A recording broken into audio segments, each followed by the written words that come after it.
morning na nag-start yung bagong change oil to kahapon, kaya kailangan natin na warm up para sa bagong langis since iba yung viscosity level niya ngayon.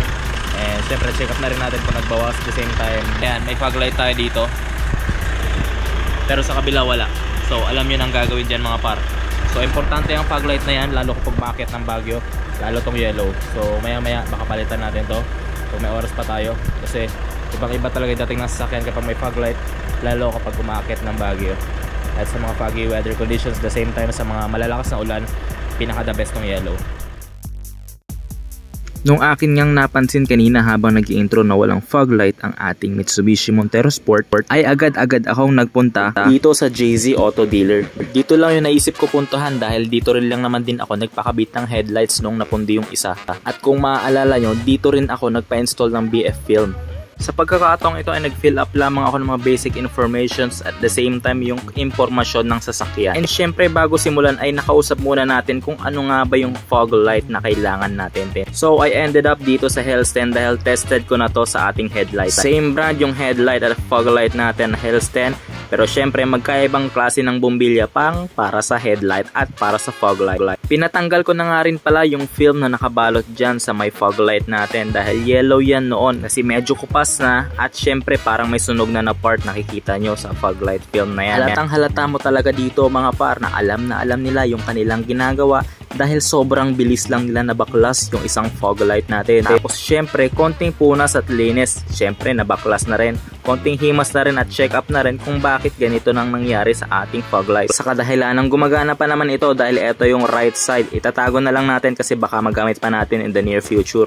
Hindi ko nababanggitin kung ano yung fog light na napundi, so it serves its purpose naman mga par. Umabot lang ito ng 2 years. Overall performance ng lumang fog light okay naman. Syempre baka dahil luma na ay talagang napupundi na siya. At eto na nga, kinakabit na yung bagong fog light natin mga par. Ayan, so sinimulan ni kuya dito sa isang side. Bale teamwork nga pala silang gumawa dyan, isa sa left and isa sa right. Bilang customer ay nakikita ko na talagang halatang halata sa kanila na alam nilang kanilang ginagawa. Very polite at syempre concerned din sila sa customer. At syempre eto na nga yung lumang fog light natin. Eto yung pundido mga par. Upon check up kung mapapansin nyo ay may pundi nga pala at may damage yung LED na part. Ito yung pundido, dati kong ilaw. Yan, pundi na. Yung kabila gumagana pa pero ito wala na talaga.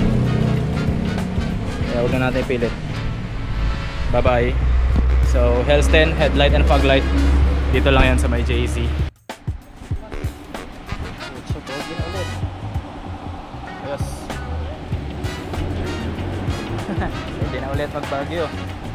Sa pagkakataong ito ay tinesting na lang yung mga ibang ilaw kasi baka magkaroon ng komplikasyon na wala namang nangyari dito sa ating pag-install ng fog light. At syempre hindi mawawala yung picture taker para may remember, at always remember may video tayo para kanilang may upload sa kanilang Facebook page. Pagpasok ko nga pala dito sa kanilang lobby at waiting area, parang madedemonyo ka ulit bumili talaga ng mga ilaw, ng mugs, ng filter at kung ano-ano pa dahil ang daming makikita dito pwede mong bilhin ora-ora. Kaya kung nandito ka habang nag-iintay, ipikit-pikit mo na lang yung mata mo, matulog ka na lang muna habang ginagawa yung sasakyan mo. Pero ako talaga mga par, hindi ako mapakali, ayoko mo po, gusto ko mag-ikot-ikot at tignan yung mga items na nandito.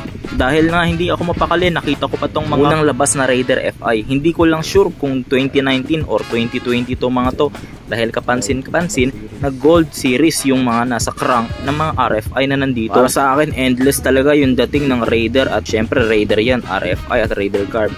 Tapos nakita ko nga tong mga mags na to, ayoko na talagang tumingin dahil sumasakit na yung ulo ko. Dahil isang lingon pa baka sumama na tong isang set ng mags sa akin, lagot na naman ako. Hanggang dito na lang, bye bye.